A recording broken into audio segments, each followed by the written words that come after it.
जय हिंद फ्रेंड्स। आज हम इंडियन पॉलिटी के साइलेंट फीचर को डिटेल में पढ़ेंगे। तो चलिए स्टार्ट करते हैं अपनी class. Silent feature of Indian constitution, जिसमें कि फर्स्ट पॉइंट है lengthiest written constitution. Lengthiest written constitution में क्या चीज़ें आती हैं उसको हम डिटेल में देखते हैं। Constitution are classified into written like American constitution and unwritten like British constitution. तो बेसिकली इसमें इस पॉइंट में ये बताया गया है कि जो कॉन्स्टिट्यूशन है इसको दो पार्ट में क्लासिफाई किया जा सकता है। पहला रिटन कॉन्स्टिट्यूशन जैसा कि अमेरिका का है, और दूसरा अनरिटन कॉन्स्टिट्यूशन जैसा कि ब्रिटिश का है। Then constitution of India is lengthiest of all the written constitution of the world. India का जो कॉन्स्टिट्यूशन है, भारतीय संविधान जो है, वो पूरे विश्व में सबसे लेंथीएस्ट कॉन्स्टिट्यूशन है, सबसे लेंथी कॉन्स्टिट्यूशन है। It is very comprehensive, elaborate and detailed document. Okay? इसके बाद आते हैं originally 1949 constitution contain a preamble, 395 articles divided into 22 part and 8 schedule. Basically इसमें यह बताया गया है कि ओरिजिनली जब कॉन्स्टिट्यूशन को एक्सेप्ट किया गया था तो उसमें हमने कंटेन किया था अपने कॉन्स्टिट्यूशन में एक प्रीएम्बल को, 395 आर्टिकल्स को, और जिसको कि 22 पार्ट में डिवाइड किया गया था, एंड देन 8 शेड्यूल थे हमारे पास। प्रेजेंटली इसमें 2019 का डेटा है तो उस हिसाब से बताया गया है इसमें कि प्रेजेंटली हमारे पास 249 आर्टिकल्स हैं एंड 25 पार्ट्स हैं, 12 शेड्यूल हैं। बट अगर आप 2024 का डेटा देखेंगे तो उसमें हमें ये पता चलता है कि हमारे पास 448 आर्टिकल है, मतलब 448 आर्टिकल्स है। ये डेटा जो है ना, ये वेरीज होते रहते हैं, तो इस पे इतना फोकस नहीं करना है। बेसिकली हमें फोकस इस बात पे करना है कि ओरिजिनली हमने कितना एक्सेप्ट करा था। ओके, इसमें ये डिटेलिंग बताई गई है कि वेरियस अमेंडमेंट और पार्ट्स जो कॉन्स्टिट्यूशन के हैं वो एक्सेप्ट किए गए हैं और फिर एडिट किए गए हैं, ऐड किए गए हैं। देखिए मैं एक बार कवर कर ही लेती हूँ कि various amendment carried out since 1951 have deleted about 20 articles and one part 7 of the part 7 and added about 95 article 4 part 4a 9a 9b and the 14a and 4 schedule 9 10 11 12। इसमें यही बताया गया है कि कुछ पार्ट कॉन्स्टिट्यूशन के जैसे 20 article 20 and the one part जिसका जो कि पार्ट था पार्ट 7, इसको डिलीट किया गया है और ऐड किया गया है जो पार्ट, वो 95 आर्टिकल्स ऐड किए गए हैं। 4 पार्ट ऐड किए गए हैं हमारे कॉन्स्टिट्यूशन में, जिसमें कि आता है हमारा 4A पार्ट, 9A जिसमें कि पंचायती राज है, 9B जिसमें कि म्यूनसिपैलिटीज है, एंड द 14A और 4 शेड्यूल 9 10 11 12। ये 4 शेड्यूल हमारे कॉन्स्टिट्यूशन में हमारे ये कॉन्स्टिट्यूशन को एक्सेप्ट करने के बाद ऐड किए गए हैं। इसको हम डिटेल में आगे पढ़ेंगे फ्रेंड्स। इस पे मैं एक सेपरेट वीडियो बनाऊंगी क्योंकि प्रीलिम्स में इससे क्वेश्चंस जरूर आते हैं, चाहे किसी भी तरीके के एग्जामिनेशन हो। चलिए नेक्स्ट पॉइंट देखते हैं। 4 factor have contribute to elephantine size of our constitution. हमारे कॉन्स्टिट्यूशन को इतना लेंदी बनाने में, इतने एलिफेंट साइज का बनाने में कौन से फैक्टर उसके लिए जिम्मेदार है, कौन से फैक्टर कंट्रीब्यूट करते हैं? तो ऐसे 4 फैक्टर हैं। ऐसे कितने फैक्टर हैं? 4 फैक्टर हैं। कौन कौन से? पहला है जियोग्राफिकल फैक्टर, देन है हिस्टोरिकल फैक्टर, देन है single constitution for both centre and state, and the dominance of legal luminaries of constituent assembly. तो इसको डिटेल में पढ़ते हैं हम। पहला जो 4 फैक्टर है उसमें पहला फैक्टर ये है कि जियोग्राफिकल फैक्टर है कि जिसमें वास्टनेस ऑफ कंट्री थी और डाइवर्सिटी ऑफ कंट्री थी। तो हमारी कंट्री में इतनी बड़ी हमारी कंट्री है और इतना डाइवर्स है, तो उन सब को एक जगह पे उन सब के लिए कॉन्स्टिट्यूशन में आर्टिकल्स बनाने में, उसके लिए हमारा जो कॉन्स्टिट्यूशन का साइज है वो थोड़ा बड़ा हो जाता है। देन हिस्टोरिकल फैक्टर इस तरीके से इसको कंट्रीब्यूट करता है कि ये इन्फ्लुएंस होता है, जो हिस्टोरिकल फैक्टर है वो influence of the government of India act 1935 which was बल्कि, कि हमारा जो कॉन्स्टिट्यूशन प्रेजेंट का है वो लार्ज नंबर पे गवर्नमेंट ऑफ इंडिया एक्ट 1935 से इन्फ्लुएंस है, जो कि गवर्नमेंट ऑफ इंडिया एक्ट 1935 खुद ही बहुत डिटेल डॉक्यूमेंट था। तो इसके लिए इस पे इसका हमारे प्रेजेंट कॉन्स्टिट्यूशन में इसका इफेक्ट पड़ जाता है। तो आप इसको ध्यान से पढ़िए। हमने पिछली वीडियो में गवर्नमेंट ऑफ इंडिया एक्ट 1935 को बहुत डिटेल से कवर किया हुआ है, आप वो वीडियो जाके जरूर देखिए अगर आपने नहीं देखा है तो। Then single constitution for both centre and state, तो सेंटर और स्टेट दोनों के लिए सिंगल कॉन्स्टिट्यूशन है। ये नहीं कि स्टेट अपना कॉन्स्टिट्यूशन बना रही है और सेंटर अपना कॉन्स्टिट्यूशन बना रही है, ऐसा नहीं है। तो दोनों कॉन्स्टिट्यूशन, दोनों बॉडीज के लिए कॉन्स्टिट्यूशन अगर एक सिंगल बनेगा तो ऑब्वियस सी बात है कि उसमें दो बॉडीज का प्रोविजंस होगा। इसकी वजह से भी हमारा कॉन्स्टिट्यूशन लेंदी हो जाता है, एलिफेंटाइन साइज का हो जाता है। Then next point is dominance of legal luminaries of constituent assembly, की कॉन्स्टिट्यूएंट असेंबली में लीगल एक्सपर्ट्स इतने ज्यादा थे कि उन्होंने हमारे कॉन्स्टिट्यूशन को बहुत बारीकी से और जितना जरूरत था उस टाइम के कॉन्स्टिट्यूशन में ऐड करने के लिए, वो सारे पॉइंट्स को उन्होंने ऐड किया है। नेक्स्ट पॉइंट आता है constitution contain not only fundamental principle of governance but also detailed administrative provisions. इसमें यह बताया गया है कि हमारा कॉन्स्टिट्यूशन सिर्फ फंडामेंटल प्रिंसिपल को कंटेन नहीं करता है बल्कि ये डिटेल एडमिनिस्ट्रेटिव प्रोविजन को भी कंटेन करता है। तो ये भी एक फैक्ट बन जाता है कि हमारे कॉन्स्टिट्यूशन को इतना लेंदी होने में ये पॉइंट भी एक इंपॉर्टेंट पॉइंट है कि इसमें सिर्फ फंडामेंटल प्रिंसिपल नहीं रखे गए हैं बल्कि इसमें एडमिनिस्ट्रेटिव प्रोविजंस को भी डाला गया है। नेक्स्ट पॉइंट है, नेक्स्ट जो साइलेंट फीचर हमारे कॉन्स्टिट्यूशन का है वो हम देखते हैं, वो है ड्रॉन फ्रॉम वेरियस सोर्सेज, की बहुत सारे सोर्सेज से हमारा कॉन्स्टिट्यूशन फॉर्म हुआ है। देखते हैं हम आगे। Constitution of India has borrowed most of its provisions from the constitution of various other countries as well as from the government of India Act 1935. Okay, Constitution of India has borrowed most of its provision from constitution of various other countries as well as from the government of India Act 1935 की जो India का संविधान है, जो भारत का संविधान है, उसमें बहुत सारे प्रोविजन बहुत सारी कंट्री के कॉन्स्टिट्यूशन से बोरो किए गए हैं, लिए गए हैं और बोरो किया गया है गवर्नमेंट ऑफ इंडिया एक्ट 1935 से, जिसको कि doctor Bhimrao Ambedkar proudly claim करते हैं क्या कि constitution of India has been formed after ransacking all the known constitution of world, कि वी आर अम्बेडकर साहब बोलते हैं कि हमारा जो भारत का कॉन्स्टिट्यूशन है वो फॉर्म ऐसे ही नहीं हो गया है, वो फॉर्म हुआ है एक डीप एनालिसिस के बाद, जो कि पूरे वर्ल्ड के जितने भी कॉन्स्टिट्यूशन है उनको पूरा अच्छी तरीके से एनालाइज करके, अच्छी तरीके से उधेड़ बुन करके तब जाके हमारा कॉन्स्टिट्यूशन फॉर्म हुआ है। नेक्स्ट पॉइंट में हम देखते हैं structural part of the constitution. देखिए ये प्री के और मेंस के हिसाब से बहुत ज़्यादा इंपॉर्टेंट है और यहाँ से हमारा कॉन्सेप्ट भी क्लियर होना चाहिए कि इसमें कंस्ट्रक्चरल पार्ट ऑफ द कॉन्स्टिट्यूशन क्या है एंड द पॉलिटिकल पार्ट क्या है एंड द फिलोसॉफिकल पार्ट क्या है। यहाँ बेसिकली ये जो पॉइंट है ना और इसके आगे जितने भी चैप्टर आएंगे उसमें ये बहुत इंपॉर्टेंट हो जाता है कि हम लाइन बाय लाइन एक एक चीज़ों को बहुत अच्छी तरीके से समझते चले, क्योंकि ये चैप्टर्स बहुत ही ज़्यादा इंपॉर्टेंट है और इस पे ना हर लाइन से क्वेश्चन बनता है। तो मैं आप लोगों को कोशिश करूंगी बहुत ही डिटेल स्टडी करवाने की। ओके, तो देखते हैं structural part of the constitution is to a large extent derived from government of India act 1935। तो स्ट्रक्चरल पार्ट है जो हमारे कॉन्स्टिट्यूशन का, वो कहाँ से ड्राइव हुआ है, वो गवर्नमेंट ऑफ इंडिया एक्ट 1935 से ड्राइव हुआ है। Then philosophical part of the constitution, जिसमें कि क्या आता है, फंडामेंटल राइट आता है, जिसमें कि क्या आता है, फंडामेंटल राइट आता है and the directive principle of the state policy आता है। ये कहाँ से ड्राइव होता है, ये कहाँ से इंस्पायर होता है, ये होता है अमेरिकन एंड आयरिश कॉन्स्टिट्यूशन से। उसके बाद पॉलिटिकल पार्ट है जो हमारे कॉन्स्टिट्यूशन का, political part of the constitution principle of cabinet government and relation between executive and the legislature largely drawn from British constitution. इसमें यही बताया गया है कि जो हमारे कॉन्स्टिट्यूशन का जो स्ट्रक्चरल पार्ट ऑफ कॉन्स्टिट्यूशन हमारा है वो डिराइव हुआ है कहाँ से, गवर्नमेंट ऑफ इंडिया एक्ट 1935 से। देन जो हमारा philosophical part of the constitution है जिसमें कि हमारा फंडामेंटल राइट्स एंड डीपीएसपी आते हैं, वो कहाँ से ड्राइव होता है, वो आता है अमेरिका एंड आयरिश कॉन्स्टिट्यूशन से। देन पॉलिटिकल पार्ट जो हमारे कॉन्स्टिट्यूशन का है जिसमें आता है principle cabinets and the government and relation between executive and legislature, ये सारे पार्ट पॉलिटिकल पार्ट है कॉन्स्टिट्यूशन के। ये कहाँ से ड्राइव होते हैं, ये ड्राइव होते हैं ब्रिटिश कॉन्स्टिट्यूशन से। कहाँ से ड्राइव होता है, ब्रिटिश कॉन्स्टिट्यूशन से। ओके, नेक्स्ट पॉइंट देखते हैं। Other provision of the constitution have been drawn from constitution of Canada, Australia, Germany, USSR, now Russia, France, South Africa, Japan and so on.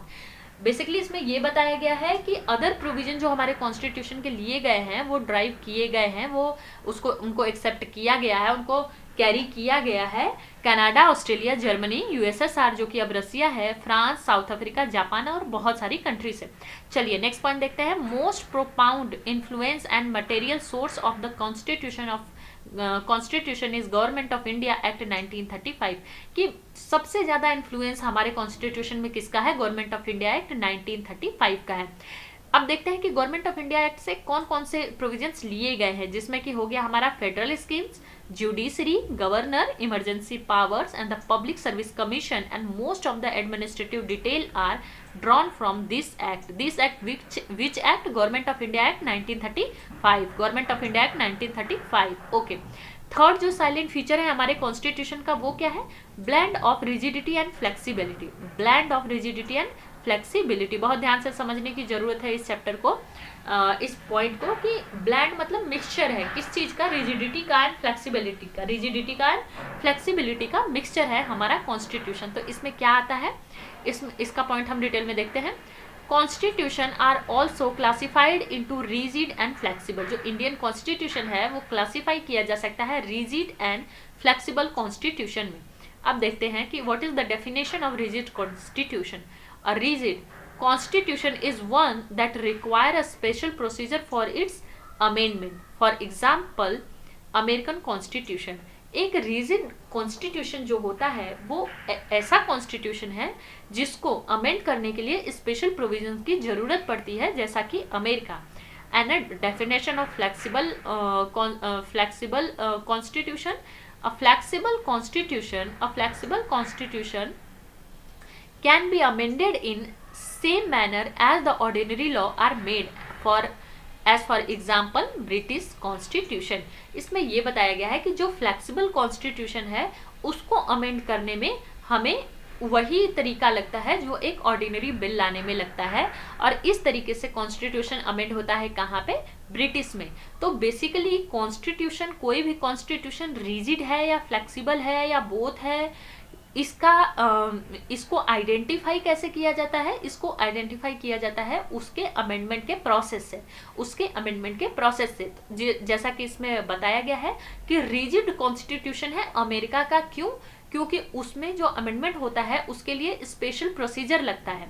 और flexible constitution है Britain का। क्यों? क्योंकि उसमें जो अमेंडमेंट होता है वो बहुत ही इजी मैनर में हो जाता है, जैसा कि कोई ऑर्डिनरी बिल अमेंड किया जा रहा हो। अब इंडिया का कॉन्स्टिट्यूशन जो है वो रिजिड भी है, फ्लेक्सिबल भी है। कैसे है वो आगे के पॉइंट में हम देखते हैं। Constitution of India is neither rigid nor flexible but a synthesis of both. तो इसमें यही बताया गया है कि जो भारत का कॉन्स्टिट्यूशन है वो ना तो एक्चुअल रिजिड है, ना तो एक्चुअल फ्लेक्सिबल है, ना तो एब्सोल्यूट रिजिड है, ना तो एब्सोल्यूट फ्लेक्सिबल है ना, ये बल्कि सिंथेसिस है बोथ का। ये दोनों का एक कह सकते हैं कि पैरेलल है, सिंथेसिस है ना। चलिए देखते हैं। Article 368 provide two type of amendment. हमारा जो कॉन्स्टिट्यूशन है उसका आर्टिकल 368 क्या प्रोवाइड करता है? टू टाइप के अमेंडमेंट को प्रोवाइड करता है। तो प्री में अक्सर क्वेश्चन आता है कि आर्टिकल 368 किससे रिलेटेड है? तो कॉन्स्टिट्यूशन के अमेंडमेंट से रिलेटेड है, कॉन्स्टिट्यूशन के अमेंडमेंट से रिलेटेड है। और ये कितने तरीके के अमेंडमेंट को प्रोवाइड करता है? ये दो तरीके के अमेंडमेंट को प्रोवाइड करता है, ये दो तरीके के अमेंडमेंट को प्रोवाइड करता है। ओके, चलते हैं आगे। सम प्रोविजन, पहला इसमें जो प्रोविजन है कॉन्स्टिट्यूशन को अमेंड करने का, उसमें क्या आता है कि some provision can be amended by special majority of parliament. Some amendment can be some provisions can be amended by special majority of parliament। अब ये स्पेशल मेजॉरिटी क्या है? कुछ प्रोविजन को अमेंड करने के लिए स्पेशल मेजॉरिटी तो चाहिए, लेकिन पहले हम ये जान लेते हैं कि स्पेशल मेजॉरिटी है क्या। तो स्पेशल मेजॉरिटी ये है कि अ 2/3 majority of a member of each house present and voting. कि 2/3 majority of member of each house present and voting, कि दोनों जो हाउस है, जो लोकसभा और राज्यसभा है हमारी पार्लियामेंट के, उन दोनों हाउस में हमें प्रेजेंट और वोट करने वाले मेंबर का 1/3 मेजॉरिटी चाहिए। इसको एक एग्जाम्पल से समझते हैं। मान लीजिए एक एग्जाम्पल में जस्ट के लिए ये नंबर ले रही हूँ। मान लीजिए कि हमारे जो हमारी लोकसभा है उनमें 200 मेंबर हैं और हमारी राज्यसभा में 100 मेंबर हैं एट प्रेजेंट टाइम। ओके, मैं सिर्फ एक अज्यूम कर रही हूँ, एक्चुअल नंबर आपको भी पता है, बट इस नंबर से क्या है कि थोड़ा सा कैलकुलेशन में इजी हो जाएगा। तो 200 लोग हैं हमारी राज्यसभा लोकसभा में और 100 लोग हैं हमारे 100 मेंबर हैं हमारे राज्यसभा में। तो अब हम जो स्पेशल मेजॉरिटी से अमेंडमेंट कर रहे हैं, स्पेशल प्रोविजन से जो अमेंडमेंट कर रहे हैं, उसमें हमें क्या चाहिए कि जो लोकसभा में 200 मेंबर है ना, उसमें से जितने प्रेजेंट है, मान लीजिए 200 है, 200 में से 180 प्रेजेंट हो गए, तो जितने प्रेजेंट है उनका हमें 1/3 मेजॉरिटी चाहिए, 1/3 मेजॉरिटी चाहिए, और दोनों हाउस में, और दोनों लोकसभा में भी और राज्यसभा में भी, कि जितने मेंबर हैं और जितने प्रेजेंट है मतलब जितने प्रेजेंट हैं और जितने वोट दे रहे हैं उन सब का हमें 1/3 मेजॉरिटी चाहिए। आई होप आप लोगों को समझ में आ रहा होगा। Then and majority of total member of each house, और दोनों हाउस के टोटल मेंबर का भी मेजॉरिटी होना चाहिए। वो जो मेजॉरिटी हमें मिल रही है, वो जो मेजॉरिटी हम लेंगे कि 1/3 मेजॉरिटी, तो वो सिर्फ ऐसा नहीं रहना चाहिए कि वो सिर्फ प्रेजेंट और वोटिंग वालों का रहना चाहिए। वो प्रेजेंट और वोटिंग वाले तो रहे, बट वो उस मेजॉरिटी को भी कवर करे कि जो टोटल मेंबर की मेजॉरिटी को भी, टोटल मेंबर को की 1/3 मेजॉरिटी को भी कवर करे। ओके, नेक्स्ट पॉइंट क्या है? Some other provision can be amended by special majority. Special majority हम समझ गए, इसका मतलब होता है 1/3 मेजॉरिटी हमें चाहिए होती है जितने मेंबर प्रेजेंट एंड वोटिंग वाले हैं, एंड उसके बाद टोटल मेंबर के भी हमें 1/3 मेजॉरिटी चाहिए रहती है।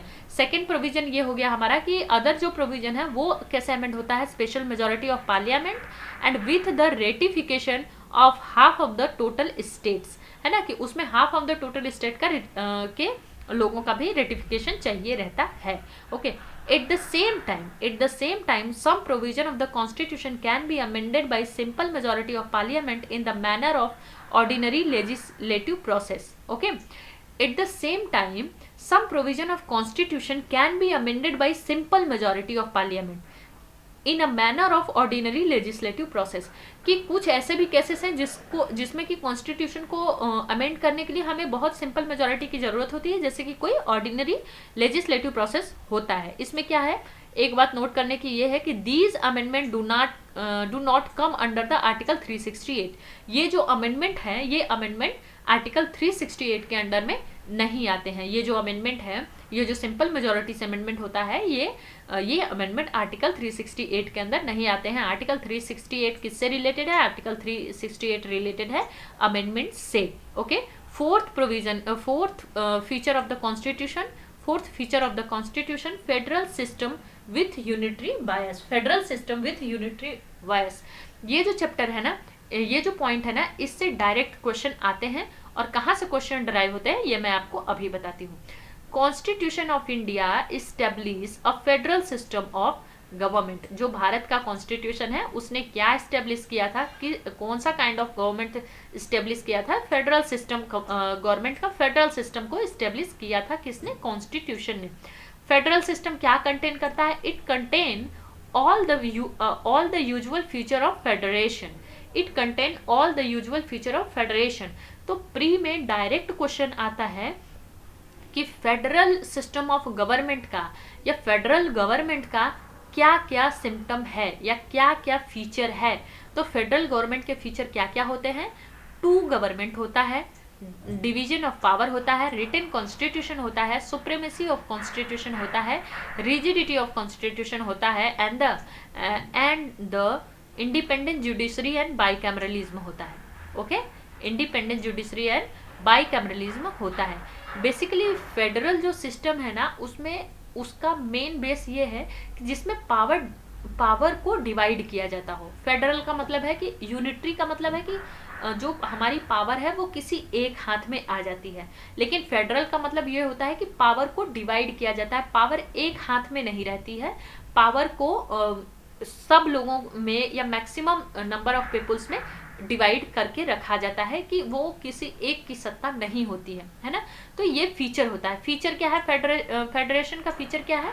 तो देखिए, टू गवर्नमेंट डायरेक्ट क्वेश्चन यहाँ से आता है कि ये ऑप्शन आपको दे देगा कि two government, division of power, written constitution, supremacy of constitution and rigidity of constitution, and ये ऐसे करके दे देगा और बोलेगा कि इसमें बताओ साइलेंट कोई फीचर फेडरेशन का है कि नहीं, या फेडरल सिस्टम ऑफ गवर्नमेंट का कोई फीचर है कि नहीं। तो ये पॉइंट को आप लोग जरूर याद करके रखिएगा। तो फीचर क्या है, टू गवर्नमेंट है, डिवीजन ऑफ पावर है, रिटन कॉन्स्टिट्यूशन है, सुप्रीमेसी ऑफ कॉन्स्टिट्यूशन है, रिजिडिटी ऑफ कॉन्स्टिट्यूशन है, एंड द इंडिपेंडेंट जुडिशरी है, एंड बाई कैमरलिज्म है। बाई कैमरलिज्म का मतलब आपको पता है, राज्यसभा लोकसभा दो हाउस वाला घर, जो दो हाउस वाला पार्लियामेंट, और टू हाउस ऑफ पार्लियामेंट जिसमें होता है उसको बाई कैमरलिज्म बोला जाता है, and single house of parliament is not called as bi cameralism. Okay, then next point is Indian constitution also contain large number of unitary and non-federal features. Okay, भारतीय जो संविधान है वो फेडरल सिस्टम को तो कंटेन करता है, ये हमें पता चल गया, लेकिन Indian constitution non federal features को भी कंटेन करता है, यूनिटरी फीचर को भी कंटेन करता है। वो क्या होता है, strong centre, single constitution, single citizenship, flexibility of constitution, integrated judiciary, appointment of state governor by the center, all India services and the emergency provision and so on।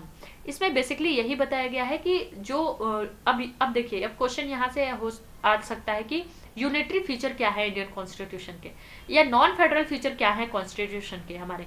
तो non federal या unitary feature का मतलब ये होता है, unitary power का मतलब ये होता है कि जो पावर है ना वो किसी में डिवाइड नहीं होगी, वो एक लोगों के हाथ में रहेगी, है ना।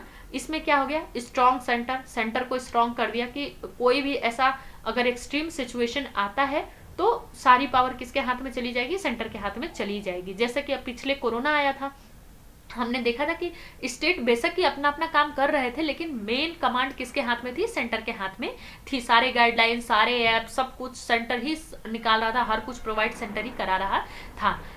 नेक्स्ट क्या है, सिंगल कॉन्स्टिट्यूशन, नेक्स्ट क्या है, single constitution, then single citizenship, then single citizenship, then flexibility of constitution, then integrated judiciary and the appointment of state government by center and all India services and emergency provision and so on। okay, next point पे चलते हैं। the term federation has nowhere been used in constitution. जो ये term है ना federation का, ये भारत के कॉन्स्टिट्यूशन में कहीं भी यूज नहीं हुआ है। क्या हुआ है, कहीं भी यूज नहीं हुआ है।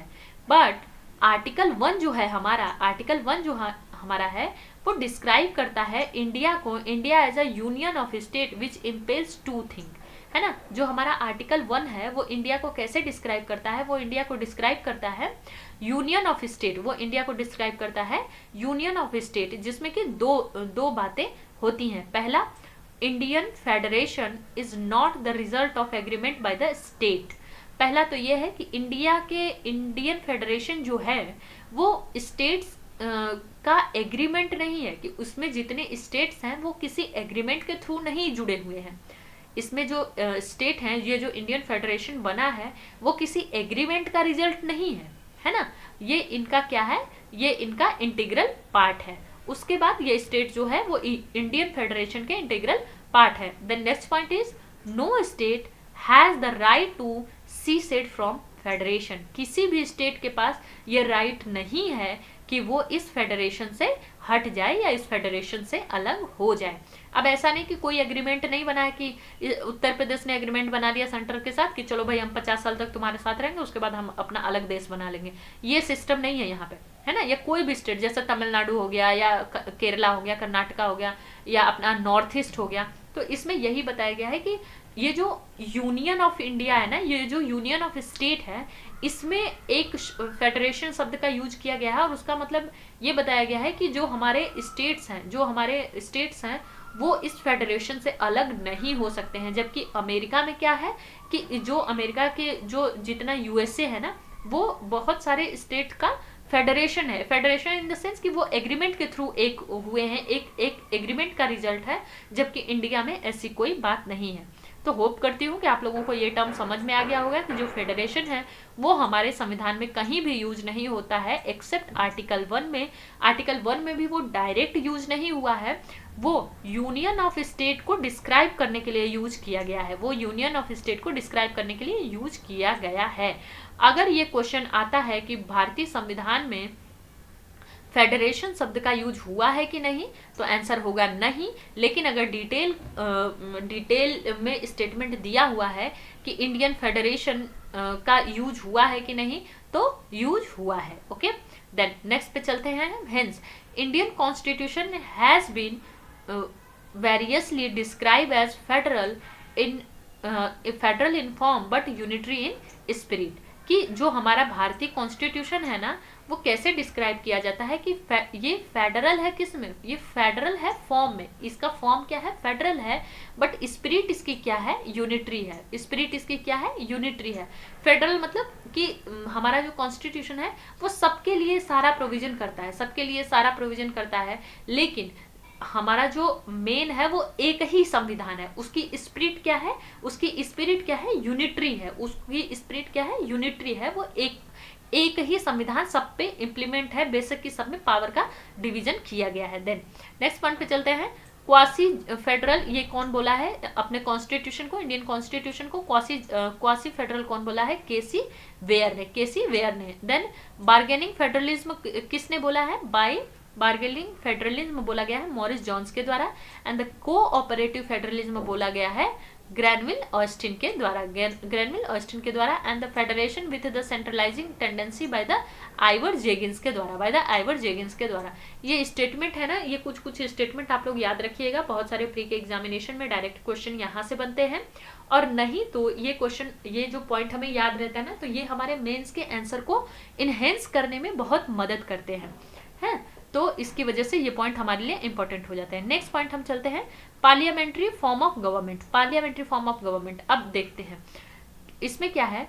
Constitution of India has opted form the British parliamentary system of government rather than American presidential system of government. इसमें क्या बताया गया है कि कॉन्स्टिट्यूशन जो इंडिया का कॉन्स्टिट्यूशन जो है उसने क्या अडॉप्ट किया, क्या ऑप्ट किया, British parliamentary system of government को अडॉप्ट किया।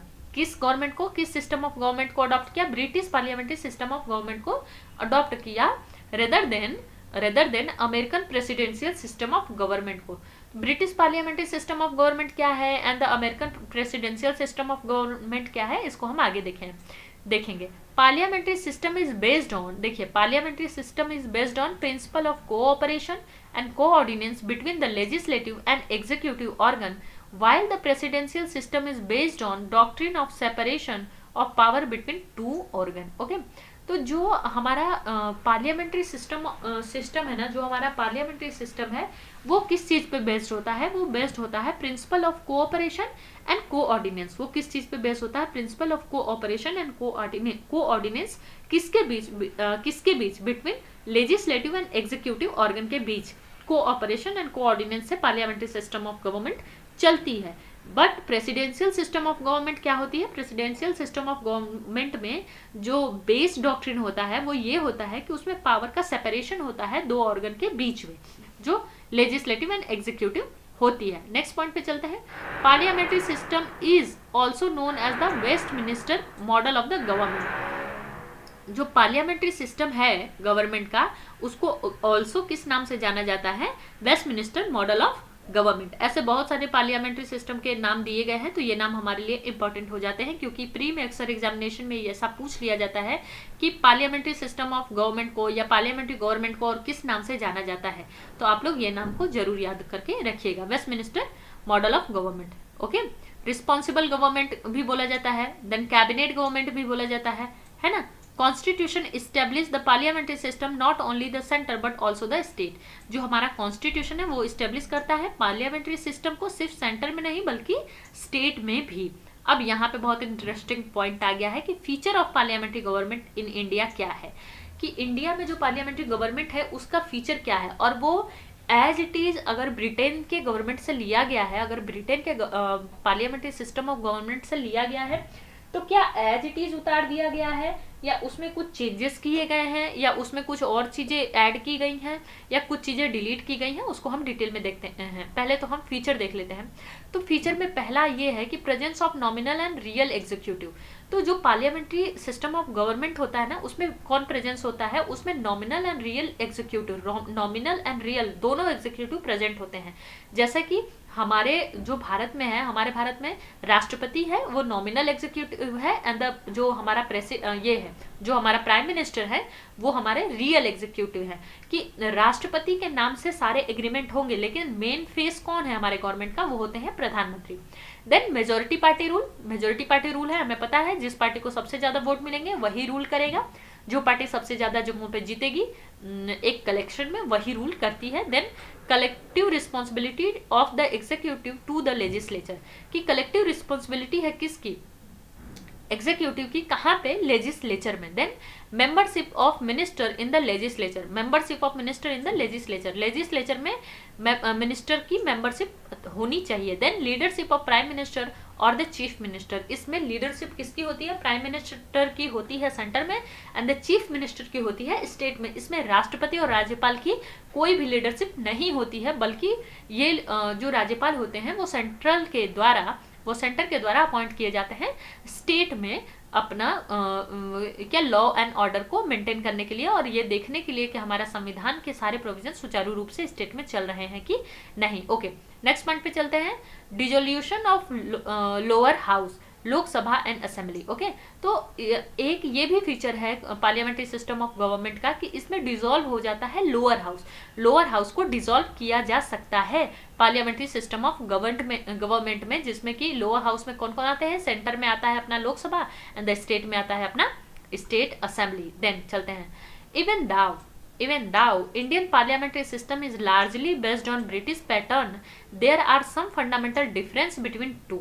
ओके, यही मेन पॉइंट है कि इंडियन पार्लियामेंट जो कि ब्रिटिश पार्लियामेंट से अडॉप्ट तो किया गया है, बट उसमें कुछ डिफरेंसेस है कि नहीं, तो यहाँ पे बताया गया है कि डिफरेंसेस है। यहाँ पे दो फंडामेंटल डिफरेंसेस बताए गए हैं, है ना। तो कौन कौन से हैं इसमें कि पहला तो ये है कि Indian parliament is not a sovereign body like the British parliament. India की जो पार्लियामेंट है वो ब्रिटिश पार्लियामेंट की तरह सोवर्निंग बॉडी नहीं है, क्योंकि यहाँ पे बैलेंस ऑफ पावर है। यहाँ पे ऐसा नहीं है कि पूरी पावर पार्लियामेंट को दे दी गई है, वो कुछ भी चाहे जो मर्जी संविधान बना ले, जो मर्जी ट्रीटी कर ले, जो मर्जी चीजें कर ले, जो इमरजेंसी लगा दे, कुछ भी कर ले। नहीं, इस पे क्या जुडिशरी का ओवर पावर है, जुडिशरी इसको ओवर पावर कर सकती है, ये हम देखेंगे, ये हम नेक्स्ट पॉइंट में देखेंगे। Then the Indian state has an elected head republic, while the British state has hereditary head monarchy. Okay, सबसे बड़ा फंडामेंटल डिफरेंस जो है इन दोनों के बीच में, ब्रिटेन एंड इंडिया के पार्लियामेंट्री सिस्टम ऑफ गवर्नमेंट के बीच में, वो यही है कि इंडियन स्टेट जो है ना, इंडियन स्टेट का जो हेड होता है, जो राष्ट्रपति होता है, वो इलेक्ट किया जाता है, इसलिए इंडियन स्टेट को रिपब्लिक बोला जाता है। जबकि ब्रिटिश पार्लियामेंट का जो हेड होता है वो हेरिडेटरी होता है, इसलिए उसको मोनार्की बोला जाता है। जैसे किंग क्वीन ऐसे चले आ रहे हैं ना अपने, बट अपने में क्या है, राष्ट्रपति इलेक्ट होता है, बेशक कि वो अडल्ट फ्रेंचाइजी से नहीं इलेक्ट होता है, लेकिन अपने पार्लियामेंट में तो उसको इलेक्ट किया जाता है। तो ऐसे in the parliamentary system where in India और Britain the role of prime minister has become so significant, कि पार्लियामेंट्री सिस्टम में चाहे वो इंडिया हो या ब्रिटेन, रोल किसका सबसे सिग्निफिकेंट है, प्राइम मिनिस्टर का। सबसे सिग्निफिकेंट एंड क्रूशियल रोल किसका है, अपने प्राइम मिनिस्टर का। इसीलिए इस पार्लियामेंट्री सिस्टम को प्राइम मिनिस्ट्रियल गवर्नमेंट भी कहा जाता है। क्या कहा जाता है, prime ministerial government.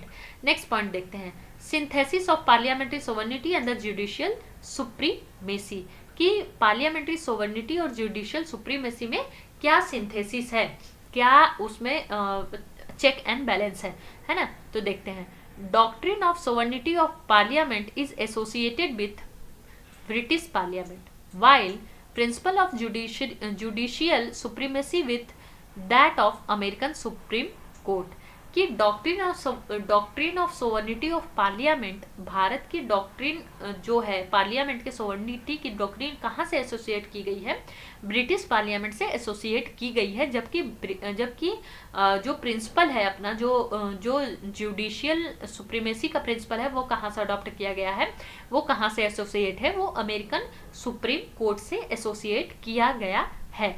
Next point है, just as the Indian parliamentary system differ from British system, the scope of judicial review power of the Supreme Court in India is narrow than that of what exists in US। इसमें यही बताया गया है कि जैसे कि Indian parliamentary system different है British parliamentary system में, हमने पिछले चैप्टर में पिछले पॉइंट में पढ़ा, वैसे ही स्कोप ऑफ जुडिशियल रिव्यू का जो पावर है, जुडिशियल रिव्यू का पावर जो है सुप्रीम कोर्ट के पास इंडिया में, वो नैरो है किससे, यूएस से। नैरो है किससे, यूएस से, क्योंकि हमारे में फंडामेंटल राइट्स ज्यादा दिए गए हैं। देन ज्यादा नहीं दिए गए हैं कुछ, मतलब हमारे में क्या है कि लॉ को जनता के लिए बनाया गया है, लॉ को लोगों के लिए बनाया गया है, जबकि अमेरिका में क्या है कि लॉ ही प्रोसीड करता है पूरे प्रोसेस को। देन नेक्स्ट पॉइंट हम देखते हैं, the former of Indian constitution have preferred a proper synthesis between British principle of parliamentary sovereignty and the American principle of judicial supremacy.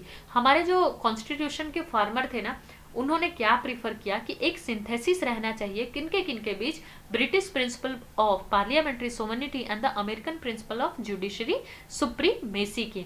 कैसे, supreme court on the one hand can declare a parliamentary law as unconstitutional through its power of judicial review, and the parliament on the other hand can amend the major portion of the constitution through its constituent power. इसमें basically यही बताया गया है कि अब check and balance कैसे होगा, power balance कैसे होगा, तो दोनों को इक्वल पावर देनी पड़ेगी कि आप दोनों एक दूसरे पे चेक बैलेंस कर सको, कि अगर वो गलती करे तो आप बताओ, आप गलती करो तो वो बताए। तो इसमें सुप्रीम कोर्ट के पास जो पावर है उसको कहा जाता है जुडिशियल पावर। कौन सा पावर है, जुडिशियल पावर, जिसके थ्रू वो पार्लियामेंट के द्वारा बनाए गए किसी भी लॉ को अनकॉन्स्टिट्यूशनल बोल के रद्द कर सकता है, खत्म कर सकता है। और पार्लियामेंट के पास पावर है किसी भी कॉन्स्टिट्यूशन के किसी भी पार्ट को अमेंड करने का, किसी भी पार्ट को अमेंड करने का। और ये पावर किस चीज के थ्रू आता है, ये कॉन्स्टिट्यूएंट पावर है अपने पार्लियामेंट का।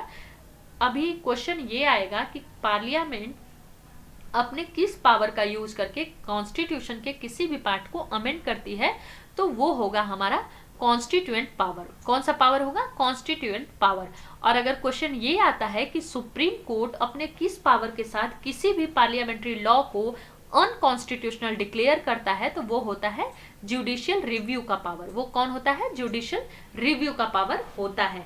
अभी कुछ साल पहले एक केस आया था जिसमें कि अपने जो सुप्रीम कोर्ट के जजेस होते हैं, हाई कोर्ट के जजेस होते हैं कॉलेजियम पे, जो कि पार्लियामेंट में अमेंडमेंट करके कुछ लॉ बना दिया गया था, कुछ एक एजेंसी टाइप की कुछ तो ऐसी बनाई गई थी, उसका नाम अभी मुझे मिस हो रहा है। तो उसमें क्या बेसिकली पार्लियामेंट ने तो बना दिया कि भाई ये प्रोविजन है, अब आगे से जज सुप्रीम कोर्ट के ऐसे इलेक्ट होंगे, ऐसे मतलब बनेंगे। लेकिन सुप्रीम कोर्ट ने क्या, जुडिशियल रिव्यू का पावर का यूज किया और बोल दिया कि नहीं ये तो अनकॉन्स्टिट्यूशनल है, ये अमेंडमेंट फॉलो नहीं किया जाएगा आगे, है ना।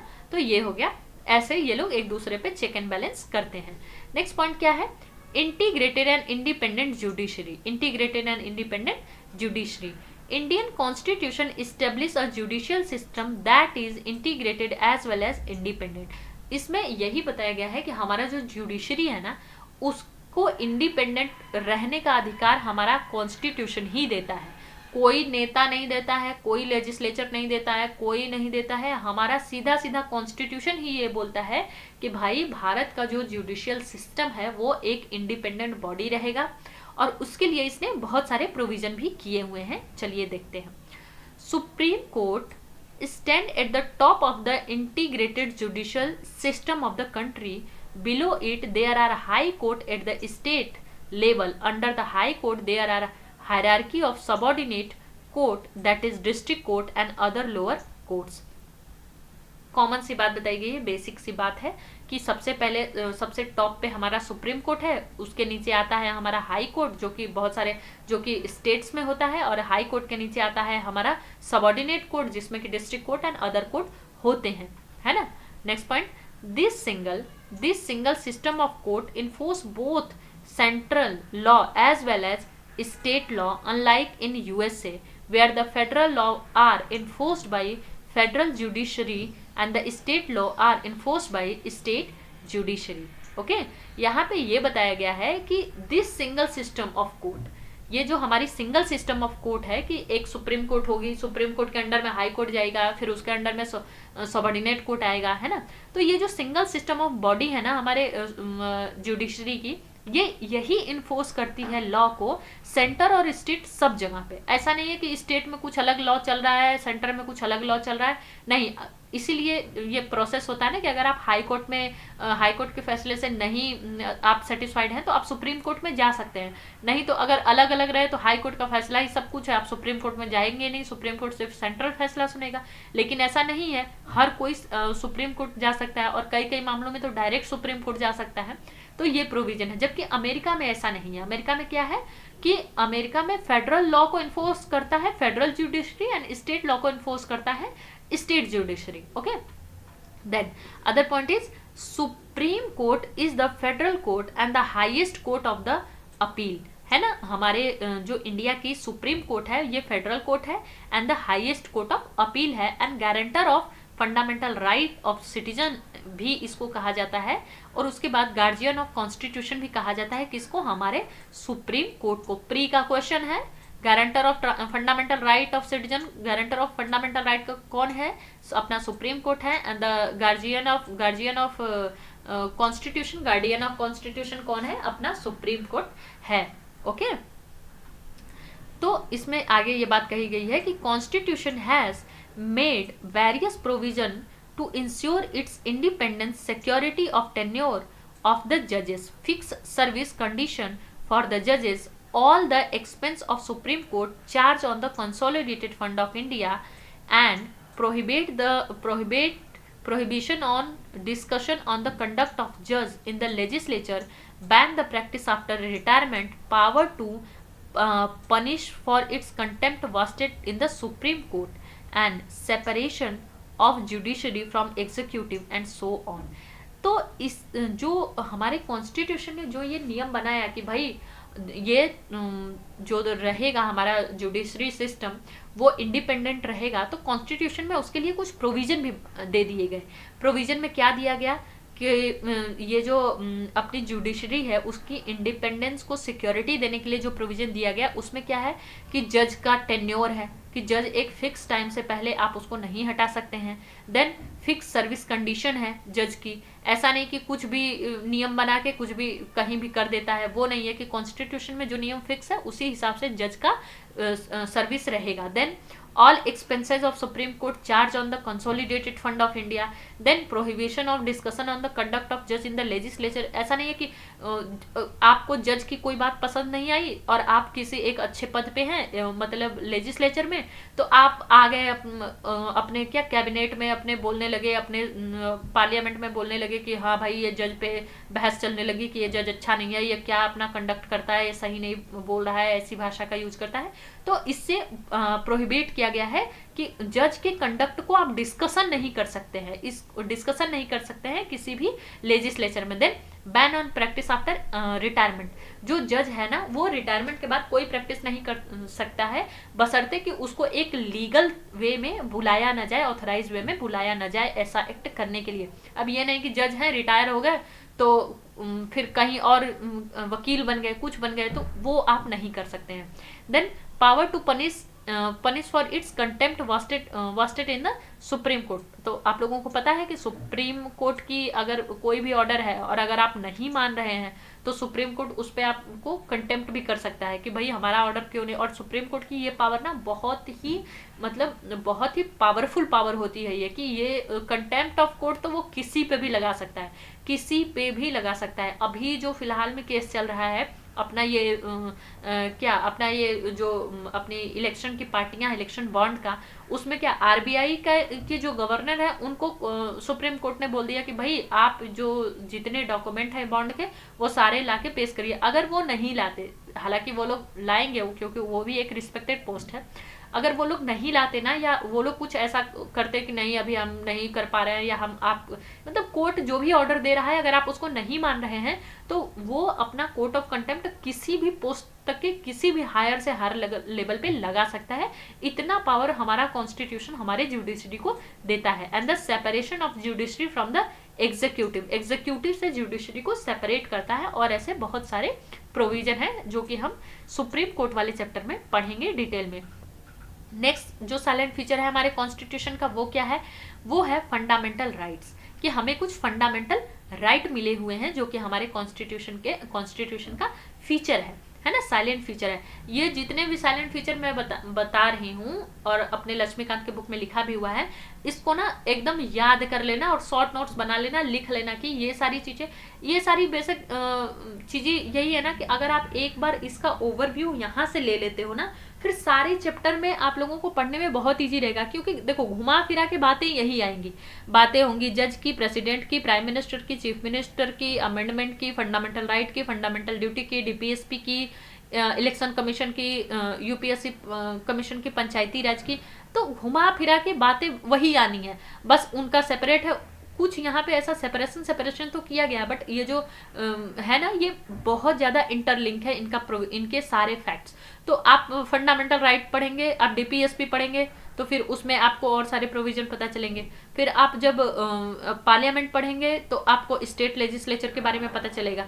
फिर जब आप प्रेसिडेंट पढ़ेंगे तो आपको गवर्नर के बारे में पता चलेगा कि कुछ मैक्सिमम चीजें इंटरलिंक की हैं, और मैं आप लोगों को इंटरलिंक करके ही पढ़ाऊंगी ताकि एक ब्रॉड पर्सपेक्टिव आप लोगों के दिमाग में आ पाए और आप चीजों को समझने में इन फ्यूचर में भी आसानी हो। चलिए आगे बढ़ते हैं।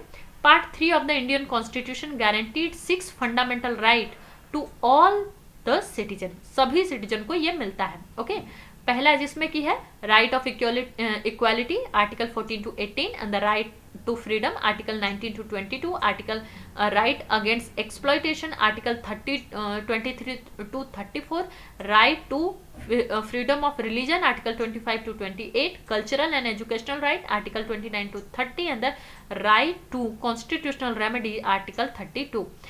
एकदम सीधा क्वेश्चन यहीं से आता है कि राइट ऑफ इक्वलिटी कौन कौन से आर्टिकल में आता है, आर्टिकल 14 से 18 है ना। राइट ऑफ फ्रीडम कौन कौन से में आता है, article 19 to 25, right against exploitation article 23 to 24। एकदम सीधा क्वेश्चन, वन डे एग्जामिनेशन में तो सीधा क्वेश्चन इसी पॉइंट से बन जाता है बस। और फंडामेंटल राइट से तो क्वेश्चन आना ही आना है हर एग्जामिनेशन में, प्री में आए, मेंस में आए, चाहे जहां से आए। लेकिन फंडामेंटल राइट कुछ ऐसे चैप्टर हैं हमारे इस बुक में जिससे कि क्वेश्चन आना ही आना है, उसका डीप नॉलेज बहुत ही जरूरी होता है। आगे पढ़ते हैं। Fundamental right are meant for promoting the idea of political democracy. हमारा जो फंडामेंटल राइट है ये इसलिए बनाया गया है कि ये मतलब पॉलिटिकल डेमोक्रेसी की आइडिया को क्या प्रमोट करे कि इतने हमें राइट है, कि हमें भाई राइट है इक्वालिटी की। अब आप ये नहीं कह सकते कि नहीं अरे आप ऐसे हैं, आप अच्छे घर में पैदा हुए हैं, या हमारे इंडिया में क्या थोड़ा सा जाति सिस्टम भी है, तो आप इस जात में पैदा हुए हैं तो आपको ज़्यादा प्रिविलेज मिल जाएगी, या इसमें पैदा हुए हैं तो ही आपको ज़्यादा प्रिविलेज मिलेगी। नहीं, देखो इसमें कुछ सारे में ना कुछ सब क्लॉज दिए गए हैं जो कि हम डिटेल में पढ़ेंगे अपने फंडामेंटल वाले चैप्टर में और बहुत अच्छी तरीके से समझेंगे। बट यहाँ पे एक जो नॉर्मल सा जो एक स्टेट लाइन में जो बताई गई है वो बात यही है कि इक्वालिटी है, हमें इक्वालिटी का राइट है। हम बहुत आप एक्सट्रीम लेवल तक जाकर नहीं डिस्क्रिमिनेशन कर सकते हैं, एक नॉर्मल लेवल तक डिस्क्रिमिनेट कर सकते हैं। वैसे कि कल जिनको नहीं मिला था आज उनको मिल रहा है, कुछ भी राइट्स हैं या कुछ भी ऐसे हैं, या जिनको जो कैपेबल नहीं है वो चीज़ पाने में उनको प्रोवाइड किया जा रहा है। अब जैसे प्रोविजन है कि राशन मिलेगा, तो एक क्राइटेरिया बताया गया है ना कि इतने लोगों तक को मिलेगा, जो ये इस क्राइटेरिया में आएंगे इतने लोगों तक का राशन मिलेगा। चाहे जो किसान निधि योजना के तहत कुछ किसान लोगों को पैसा दिया जाता है 6,000 समथिंग जो है, सेंट्रल गवर्नमेंट का ये स्कीम है, तो उसमें भी क्राइटेरिया है कि इस क्राइटेरिया के लोगों को ही दिया जाएगा। तो अब वहां पे कोई ये कह दे कि अरे यहाँ तो इक्वलिटी नहीं है, इनको दिया जा रहा है हमको नहीं दिया जा रहा है, तो वो कुछ सब क्लॉज है कि आप इसमें इक्वलिटी का भी ना एक कुछ क्राइटेरिया है कि इक्वल। अब आप कहीं के राजा हैं, आप 6,000 लेके क्या कर लेंगे, है ना। तो वो चीज है कि इक्वलिटी तो है बट उसमें उन लोगों को जो जरूरतमंद है उनको नजरअंदाज नहीं कर दिया गया है, ठीक है। नेक्स्ट पॉइंट है कि हमें फ्रीडम भी है, तो फ्रीडम है एक तरीके की, फिर उसमें भी कुछ जैसे आर्टिकल 19 है, बहुत इंपॉर्टेंट आर्टिकल है आर्टिकल 19। तो हमें फ्रीडम तो है बट उसमें कुछ कुछ रिस्ट्रिक्शन भी है, कुछ कुछ रिस्ट्रिक्शन क्या है, मुझे लगता है 90% टाइम रिस्ट्रिक्शन है कि, और रहना भी चाहिए। And the against exploitation, right against exploitation. अब ये नहीं कि कोई ले जाके बधुआ मजदूरी करवा रहा है, आपसे काम करवा लिया, 10 दिन पैसा आपको दिया ही नहीं, तो ये सब क्या है, ये सब आपके फंडामेंटल राइट का वॉयलेशन है कि फंडामेंटल राइट आपका नहीं। और ये देखिए कि फंडामेंटल राइट को इतनी इंपॉर्टेंस दी गई है कि आप डायरेक्ट सुप्रीम कोर्ट में जा सकते हैं। चलो अब आप कहेंगे कि अच्छा मैं कैसे, मैं कोई तो लेबर है वो कैसे जाएगा सुप्रीम कोर्ट में, वो तो इतना लिटरेट भी नहीं है, पढ़ा लिखा नहीं है।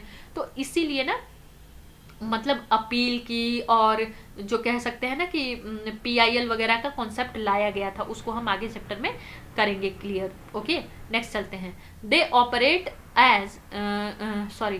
Operate as limitation on the tyranny of the executive and arbitrary law of the legislature. Okay, ये बेसिकली वही बताया गया है कि इसको जो हमारे फंडामेंटल राइट है उसको क्यों लाया गया है। और फंडामेंटल राइट क्या है, दे आर जस्टिकेबल इन नेचर। जो हमारा फंडामेंटल राइट है ना वो जस्टिकेबल है नेचर में। जस्टिकेबल नेचर में मतलब है कि आप सुप्रीम कोर्ट में जा सकते हैं, आप हाई कोर्ट में जा सकते हैं। That is they are enforceable by the court for their violation.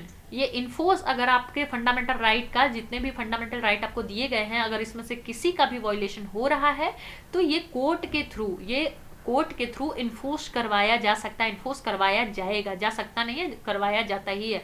कि भाई फंडामेंटल राइट का वॉयलेशन हो रहा है तो उसको कोर्ट बोलेगी कि नहीं ये इसके फंडामेंटल राइट का वॉयलेशन है, इसको तुम हटाओ और इन्फोर्स करो इसके फंडामेंटल राइट को। और जबकि DPSP में ये प्रोविजन नहीं है। Aggrieved person can direct go to the Supreme Court, which can issue the writ in the on the violation of fundamental rights। Supreme court जो है और हाई कोर्ट, सुप्रीम कोर्ट दोनों है बेसिकली, वो रीट जारी कर सकता है on the violation of fundamental right. और जो पर्सन है ना, जो अग्रीव्ड है, जिसका मतलब वायलेट हो रहा है फंडामेंटल राइट, वो डायरेक्ट जा सकता है सुप्रीम कोर्ट में। ऐसा नहीं कि पहले हम सबऑर्डिनेट में जाएंगे, कोर्ट में जाएंगे, फिर हम हाई कोर्ट में जाएंगे, फिर हम सुप्रीम कोर्ट में जाएंगे, ये वाला सिस्टम नहीं है। आपका अगर फंडामेंटल पे बात आ गई, आप डायरेक्ट सुप्रीम कोर्ट में जाओगे और सुप्रीम कोर्ट इसकी सुनवाई करता है। ओके, देन चलिए देखते हैं हम कि हैबस कार्पस जो रीट है, 5 तरीके के रीट होते हैं जिसमें कि जिसके थ्रू ही आपके वायलेटेड फंडामेंटल राइट को इन्फोर्स करवाया जाता है।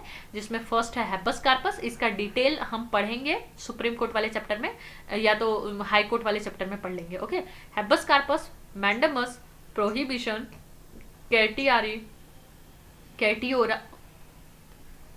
कैटियोरेरी and quo warranto for restoration of his right. Basically ये 5 तरीके के ना, habeas corpus, mandamus, prohibition and the certiorari and the quo warranto, ये ऐसा रीट है जिनके थ्रू रीस्टोर करवाया जाता है फंडामेंटल राइट जो वायलेट हुए हैं वो फंडामेंटल राइट का। Okay, the fundamental right are not absolute and subject to reasonable restriction. हमारे फंडामेंटल, अब इतना नहीं कि इतना सुप्रीम कोर्ट तक तुम्हें पहुंचा दिया जा रहा है वायलेशन में, तो अब ये नहीं है कि ये एकदम एब्सोल्यूट ही हो गया, एब्सोल्यूट नहीं है, इस पे रीजनेबल रिस्ट्रिक्शन भी लगवाए जा सकते हैं। और 370 जम्मू कश्मीर से हटने से पहले तक रिस्ट्रिक्शन था ही ना। जम्मू कश्मीर में आप प्रॉपर्टी नहीं ले सकते थे, you can go only with tourist visa, है ना। तो वो प्रोविजन था कि आप जा सकते थे वहां पे सिर्फ टूरिस्ट वीजा पे, और ऐसे वहां पे प्रॉपर्टी नहीं ले सकते थे जब तक कि इम्प्लीमेंट था अपना 370। ओके, चलिए, they are not sacrosanct and they are not sacrosanct. Okay, ये कोई ऐसा नहीं है कि मतलब बहुत कि हर टाइम पे अवेलेबल भी रहेगा। इसका बेसिकली हिंदी मीनिंग पवित्र बताया गया है, बट आई कांट अंडरस्टैंड कि what is the use of पवित्र there. Okay, can be curtailed or replaced by the parliament through a constitutional amendment act. Okay, can be cartel and replace by the parliament through a constitutional amendment act. ये जो हमारा fundamental right है ना, ये cartel भी किया जा सकता है एंड रिप्लेस भी किया जा सकता है by parliament only by parliament, है ना। तो ये भी क्वेश्चन आता है कि फंडामेंटल राइट को किसके द्वारा हटाया जा सकता है या रिप्लेस किया जा सकता है या अमेंड किया जा सकता है, तो पार्लियामेंट के द्वारा अमेंड किया जा सकता है। ये स्टेट लेजिस्लेचर के द्वारा अमेंड नहीं किया जा सकता, ये सिर्फ पार्लियामेंट के द्वारा अमेंड किया जा सकता है। ओके, तो ये इसका सस्पेंड किया जा सकता है during the operation of emergency except the right guaranteed by the article 20 and 21। तो जो हमारे फंडामेंटल राइट है ना, उनमें से आर्टिकल 20 और 21 को छोड़ के, आर्टिकल 20 और 21 में जो प्रोविजन हमें मिलते हैं उसको छोड़कर पूरे फंडामेंटल राइट को सस्पेंड किया जा सकता है during the national emergency. Okay, चलिए आज की क्लास हम यहाँ पे ख़त्म करते हैं, क्योंकि आगे क्लास बहुत बड़ी हो जाएगी और अभी बहुत सारे फीचर पड़े हुए हैं हमें पढ़ाने के लिए। तो अगली क्लास में हम इसको अच्छे से और डिटेल में पूरी क्लास से देख लेंगे, पूरा हमारा चैप्टर कंप्लीट हो जाएगा silent feature of the fundamental right का। इसी तरह हमारे साथ बने रहिए, और आप लोगों को अगर और किसी चीज़ों की क्लास चाहिए तो हमें कमेंट करके कमेंट बॉक्स में ज़रूर बताइए। Thank you.